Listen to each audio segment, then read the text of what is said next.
તો અત્યારે મિત્રો અમારું ગામ છે ત્યાં મિત્રો જોરદાર વરસાદ પડી રહ્યો છે.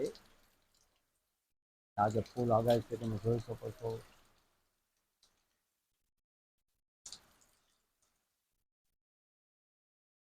આજે મિત્રો આગાહી ફૂલ છે એટલે વરસાદ પણ જોરદાર પડી રહ્યો છે. તમે જો લાઈવ વરસાદ.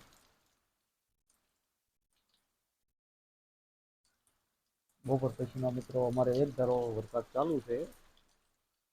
તમે જોઈ શકો છો વિડીયોમાં લાઈવ. હવે ધારું થઈ ગઈ છે.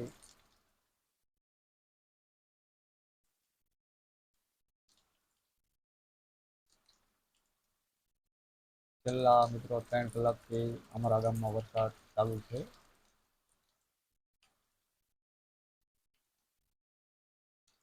આવો વરસાદ પહેલી વાર જોયો મિત્રો.